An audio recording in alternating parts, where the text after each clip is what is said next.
Hello students, कैसे हैं आप सब लोग। कैसी तैयारी चल रही है आपकी। तो एजुकेटर ऑफ दिल्ली जो है इंपॉर्टेंट क्वेश्चंस लेके आए आपके लिए। Journal English 3 BLLB third semester के बच्चों के लिए आज का वीडियो है कम्युनिकेशन स्किल इंग्लिश का video.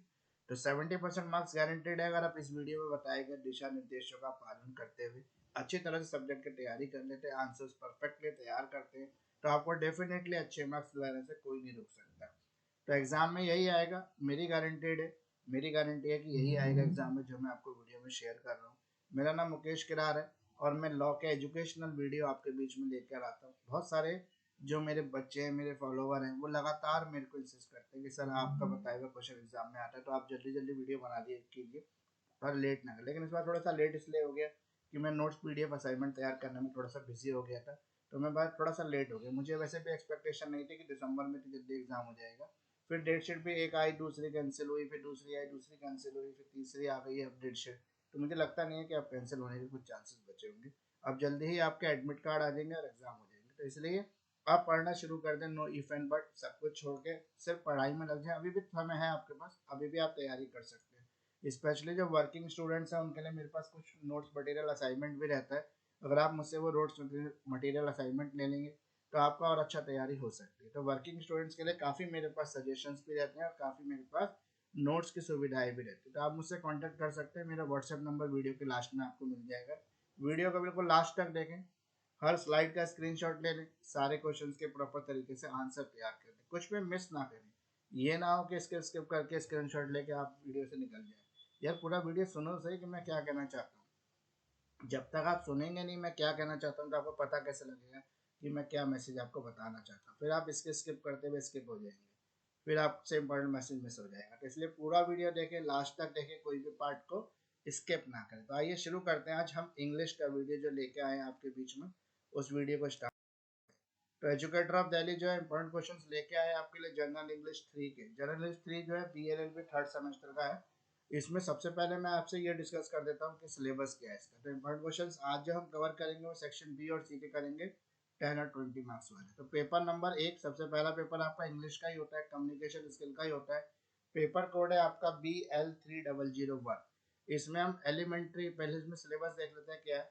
Elementary knowledge of the unit of the sound in the English language, जिसे ब्रिटिश आरबी के नाम से जाना जाता है वो।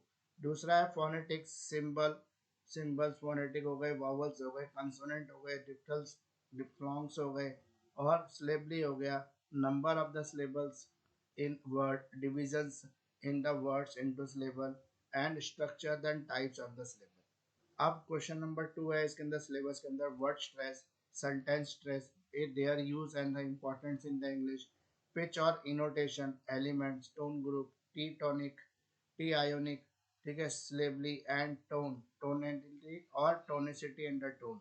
ये सब आपका जो है ग्रामर का सिलेबस है। ग्रामर जो है, अगर मैं बोलूँ ग्रामर कितने मार्क्स की आएगी, तो अधिक से अधिक 20 मार्क्स की ये ग्रामर आपकी आ सकती है। तो जितने भी टॉपिक इस स्लाइड में कवर है वो सारे ग्रामर के टॉपिक है, और आप इनको अगर कर लेते हैं डेफिनेटली आपका 20 मार्क्स सेक्शन ई से कोई नहीं रोक सकता आपको लाने से। फिर हम तीसरे पार्ट में आ जाते हैं। यहाँ से सेक्शन आपका बी शुरू हो जाता है।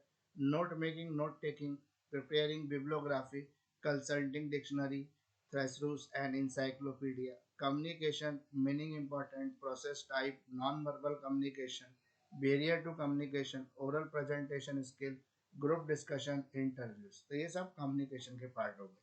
क्वेश्चन नंबर हमारे यहाँ पे बी पार्ट कंप्लीट। अब सी पार्ट आ गया सेक्शन पेपर का। उसमें है study of literary text, short stories of eminent writer. कुछ एमिनेंट राइटर के शॉर्ट स्टोरीज हैं।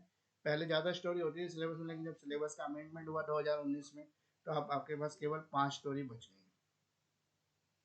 तो 5 स्टोरी की बात करें तो the gift of the magic, the eyes are not here, the lament Anton P Chekhov, the rocking horse winner. एक story का नाम इसमें छूट गया, वो मैं आपको बता देता हूँ। मुल्क राज आनंद की स्टोरी है, द बार्बर ट्रेड यूनियन। तो इस तरह से टोटल 5 स्टोरीज आपके पास हैं।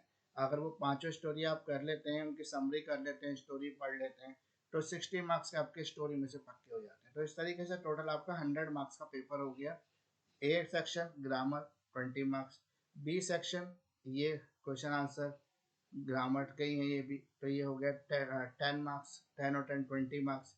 और सेक्शन सी 60 मार्क्स जो है शॉर्ट स्टोरीज आपकी 5 है। 5 में से आप 3 शॉर्ट स्टोरी कर लेंगे, तो ठीक है, 4 कर लेंगे तो ठीक है, 3 कर लें तो भी बहुत है, क्योंकि सारी ही स्टोरी के शॉर्ट क्वेश्चन एग्जाम में आते हैं, क्योंकि सेक्शन से कंप्लीट जो पेपर है वो शॉर्ट स्टोरी से ही बन। तो एजुकेटर ऑफ दिल्ली जो है इंपॉर्टेंट क्वेश्चंस लेके आया आपके लिए इंग्लिश 3 के, जनरल इंग्लिश 3 के इंपॉर्टेंट क्वेश्चन हम जो कवर कर रहे हैं आज, वो सेक्शन बी और सी के कर रहे हैं। सबसे पहले हम सेक्शन बी में जो आने वाले शॉर्ट क्वेश्चन है उनको देख लेते हैं। क्वेश्चन नंबर 1, ये सारे जो 1 से लेके 1 1 1 1 1 यानी कि 5 क्वेश्चन जो है सारे जो है आपके कम्युनिकेशन के, इसलिए मैंने सबको 1 नंबर दे दिया। Explain in detail the merit and demerits of non verbal communication, non verbal communication के मेरिट डीमेरिट्स क्या हैं।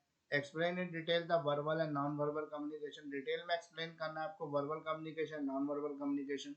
क्वेश्चन नंबर अगला है हमारा 1 ही है, व्हाट इज कम्युनिकेशन, कम्युनिकेशन क्या है, इसके प्रोसेस को बताइए, प्रोसेस ऑफ कम्युनिकेशन।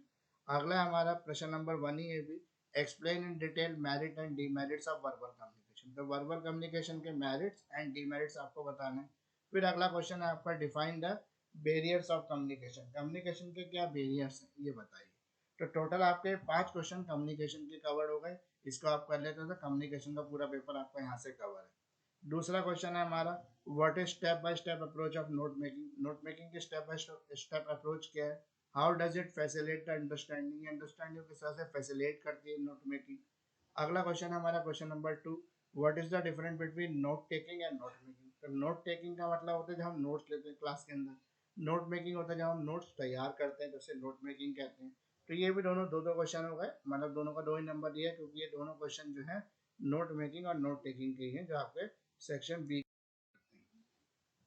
अगला सेक्शन बी का ही है, क्वेश्चन नंबर 4 है हमारा, गलती से 4 हो गया, वैसे 3 होना चाहिए था ये। What are the points you keep in the mind while preparing the oral presentation, जब भी आप एक ओरल प्रेजेंटेशन तैयार करते हैं तो आपके माइंड में क्या पॉइंट्स हो सकते हैं। ये बहुत इंपॉर्टेंट क्वेश्चन है और काफी बार एग्जाम में रिपीट होता है, लगातार रिपीट होता ही जा रहा है, तो इस क्वेश्चन को जरूर कर लें। क्वेश्चन नंबर 5 है हमारा, discuss the importance and process of group discussion, importance क्या है ग्रुप डिस्कशन की, प्रोसेस क्या है ग्रुप डिस्कशन का, ये क्वेश्चन नंबर 5 हो गया। क्वेश्चन नंबर 6 है हमारा, what make the human language different from animal language, human language और एनिमल लैंग्वेज में क्या डिफरेंशिएशन है ये बताना है आपको। क्वेश्चन नंबर 7 है हमारा, right a note on preparing the bibliography, bibliography बनाने के लिए नोट्स बताइए। What is the purpose of bibliography, bibliography का पर्पस क्या है। Right a different methods of bibliography, bibliography के डिफरेंट मेथड क्या है ये भी आपको एक्सप्लेन करना है। तो क्वेश्चन 7 आपके कवर हुए। क्वेश्चन नंबर 8 है हमारा, describe the organ responsible for speech, ऐसे कौन से ऑर्गन्स हैं जो बोलने के लिए जरूरी है। क्वेश्चन नंबर 9 है हमारा, how many back vowels are there in the English, English में कितने बैक वॉवल्स हैं, इंडिकेट कीजिए अपने टंग पोजीशन से। क्वेश्चन नंबर 10 है हमारा, सेकेंडरी और the primary stress write a short note, secondary primary stress में क्या डिफरेंशिएशन है, इसके बाद शॉर्ट नोट लिखना है। क्वेश्चन नंबर 11 है, right a notes on air stream mechanism, air stream mechanism क्या होता है इसे बताइए। क्वेश्चन नंबर 12 है, व्हाट इज कंसर्न, कंसोनेंट क्या होते हैं, और व्हाट इज कंसोनेंट क्लस्टर, और कंसोनेंट क्लस्टर क्या होता है एग्जांपल के साथ समझाइए। तो मैं आपको ये बता दूं कि क्वेश्चन नंबर जो यहाँ पे 7 लिखा है, ओरिजिनली जो 6 है वहां तक तो आपका सेक्शन बी है, और जो क्वेश्चन नंबर आपका 8 9 10 11 12 जो है सेक्शन ए के क्वेश्चन है, जो ग्रामेटिकल क्वेश्चन होते हैं ग्रामर सेक्शन से आते हैं। तो ये टोटल आपके सेक्शन ए के क्वेश्चन हो गए, 1 2 3 4 5, 5 क्वेश्चन सेक्शन ए के हो गए और आपके 6 क्वेश्चन सेक्शन बी के हो गए। ये क्वेश्चन आप कर ले तो सारा करने की कुछ भी जरूरत नहीं है, इतना ही केवल पढ़ के एग्जाम देने जाना, डेफिनेटली आपके अच्छे मार्क्स आएंगे, मेरी गारंटी है। इतना पढ़ने के बाद यानी थोड़ा सा पढ़ने के बाद भी आपके अच्छे मार्क्स आ सकते। तो आगे है हमारा एजुकेटर ऑफ दिल्ली जो है इंपॉर्टेंट क्वेश्चंस लेके आया आपके लिए जनरल इंग्लिश 3 के, 70% मार्क्स जो है गारंटेड है, अगर मेरे बताए हुए क्वेश्चंस को आप करके जाते हैं एग्जाम इस तरीके से देते हैं तो ये इंपॉर्टेंट क्वेश्चन है 10 और 20 मार्क्स के। तो शॉर्ट स्टोरीज इंपॉर्टेंट क्वेश्चन, अब हमारी 5 शॉर्ट स्टोरीज हैं, उसके भी कुछ इंपॉर्टेंट क्वेश्चन हैं तो वो मैं आपको बताया था। क्वेश्चन नंबर 1 है हमारा, write an essay on the significance of the title of the story, जो टाइटल ऑफ द स्टोरी है उसके यहाँ पे आपको सिग्निफाई करना है। The gift of the magic, magic का गिफ्ट। क्वेश्चन नंबर 2 है हमारा, what is moral of the story, story का मॉरल क्या है। The gift of the magic by O Henry, इसका मॉरल ऑफ द स्टोरी क्या है। आप क्वेश्चन नंबर 3 आपका क्रिटिकली एनालाइज करें द गिफ्ट ऑफ मैजिक, तो मैजिक को क्रिटिकली एनालाइज करें। क्वेश्चन नंबर 4 है आपका, comment with the textual instances to use the irony, the eyes are not here, the eyes are not here में जो irony है, जो textual irony जो आपने पढ़ा इंसिडेंट से उनको बताना है यहाँ पे। क्वेश्चन नंबर 5 है हमारा, what is the theme of the story, story की थीम क्या है, the eyes are not here.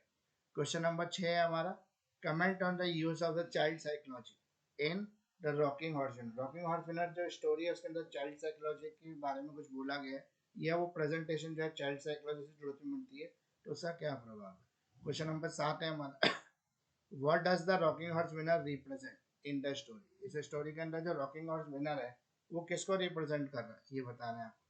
Question number 8 है हमारा, critical analysis of the rocking horse winner. Rocking horse winner के क्रिटिकल एनालाइज करना है, जो आज तक किसी ने सो नहीं सोचा वैसा आपको सोचना है और उसके बारे में लिखना है। तो इस तरीके से आपके यहाँ तक आते आते टोटल 8 क्वेश्चन कवर हो गए स्लाइड के अंदर। और अगर आप इन्हीं क्वेश्चन को करें तो डेफिनेटली आपके अच्छे मार्क्स लाने से आपको कोई नहीं रोक पाएगा, आपके अच्छे मार्क्स आएंगे। क्वेश्चन नंबर 9 है हमारा, कमेंट द मुल्क Raj Anand as a propagandist. मुल्क राज आनंद को एक प्रोपोगेंडिस्ट कहते हैं क्योंकि बहुत सारे प्रोपोगेंडा वो रचते हैं, बहुत सारे समाज के अंदर जो बातें वो कहते हैं। तो क्वेश्चन नंबर 10 है, what could be the possible theme of the story the barber trade union. तो बार्बर ट्रेड यूनियन की थीम क्या होगी ये बताना है आपको। Right a character sketch of Chandu. Chandu का कैरेक्टर से बताइए। मुल्क Raj Anand the barbers trade union. Raj Anand का जो प्ले है बार्बर ट्रेड यूनियन, उसमें चंदू का क्या रोल है। अब अगला यहाँ पे है आपका, write a character sketch of Iona Potapov in the Lament. Lament story के अंदर जो आयोना पोर्टाबोर है उसके बारे में लिखना। आप क्वेश्चन नंबर 13 है, what is the plot of the summary. Summary का प्लॉट क्या है। The lament by Anton Chekhov. जो है कहते हैं कि लेमेंट जो स्टोरी है उसका प्लॉट क्या है समरी का। क्वेश्चन नंबर 14 है हमारा, what is the story of misery. Story of misery क्या होती है। इन एंटन पी चेकअप स्टोरी के अंदर लेमेंट के अंदर खोजना है आपको। मिजरी के बहुत सारी परेशानी दुख दर्द ये सब होता है। क्वेश्चन नंबर 15 है हमारा, right a character sketch of horse in the story the lamp. तो लैमेंट स्टोरी के अंदर जो घोड़ा है, जो हॉर्स है टॉकिंग हॉर्स, हाँ लैमेंट वाला जो घोड़ा है जो आयोना पोर्टाबोस को चला रहा है, उस घोड़े का करेक्टर स्केच आपको लिखना। वो घोड़ा किस तरह का है, कैसा स्वभाव है उसका, घोड़ा कितना अपने मालिक के प्रति वफादार है, ये सब आपको वहाँ पे लिखना होगा। तो अब है एजुकेटर ऑफ दिल्ली जो है इंपॉर्टेंट क्वेश्चंस लेके आया था आपके लिए आज की वीडियो के अंदर। जनरल लिस्ट तरीके जो आज कंप्लीट हो गए, इतने क्वेश्चंस अगर आप कर लेते हैं तो डेफिनेटली आपको अच्छे मार्क्स लाने से इंग्लिश में कोई नहीं रोक सकता। तो एक बार मैं फिर सभी बच्चों से रिक्वेस्ट करता हूँ कि मेरे चैनल को लाइक करें, शेयर करें, सब्सक्राइब करें, अपने सभी फ्रेंड्स तक इसको वायरल कर दें। जितने भी आपके पास ब्लॉग से जुड़े हुए व्हाट्सएप ग्रुप है सब में इसको भेज दें। इवन कोई आपके पास कोर्ट का ग्रुप है तो उसके अंदर भी आप इन वीडियो को शेयर कर दें ताकि काफी बच्चे इसका फायदा उठा सकें। इसके अलावा जो है आप मुझे इंस्टाग्राम पर भी फॉलो कर सकते हैं, मेरा आईडी है एजुकेटर ऑफ दिल्ली के नाम से। आप मुझे फेसबुक पेज पर भी लाइक कर सकते हैं, मेरा फेसबुक पेज है एजुकेटर ऑफ दिल्ली के नाम से। सभी इंपॉर्टेंट क्वेश्चंस के जो पीडीएफ है वो मेरे पास है, वेल तैयार है, बिल्कुल भी बिल्कुल उसके अंदर कोई डिले नहीं है, तुरंत आपको मिल जाएंगे। तो सभी पीडीएफ का जो प्राइस है वो काफ़ी रीजनेबल रखा गया है। इसके बाद जो वीडियो लेक्चर है वो भी आप मुझसे ले सकते हैं, चाहे आपको नोट समझ में आ रहा है ना आ रहा है, वीडियो लेक्चर ले लेंगे तो साथ साथ आपको समझ में भी आता रहेगा। तो वीडियो लेक्चर भी आपके पास मेरे पास अवेलेबल है एक रीजनेबल प्राइस पर। प्लीज़ कॉन्टैक्ट करें, जिसको भी जरूरत है वो मुझसे कॉन्टैक्ट करें। एजुकेटर ऑफ दिल्ली जो है व्हाट्सएप नंबर है मेरा 9811948855। इसके अलावा मेरा ईमेल आईडी भी है kra29.mukesh@gmail.com। आप मुझे मेल भी कर सकते हैं। तो किसी भी तरीके से आप मुझसे कॉन्टैक्ट कीजिए, जल्दी से जल्दी हम मिलकर इन चीज़ों को और आगे बढ़ाएंगे, इंग्लिश के पेपर को अच्छा सा करके आएंगे। तो होप आपका इंग्लिश का पेपर अच्छा जाएगा और आप अच्छे मार्क्स लेके आएंगे। इसी के साथ मैं आज का वीडियो कंप्लीट करता हूँ। आप इसको सब तक वायरल कर देंगे, सभी बच्चे इसको देखेंगे ताकि इस पर अधिक से अधिक व्यूज़ आए और थोड़े हमारे सब्सक्राइबर भी इंक्रीज हो। तो थैंक यू फ्रेंड्स इतना समय देने के लिए, एजुकेटर ऑफ दिल्ली को इतना प्यार देने के लिए। Thank you.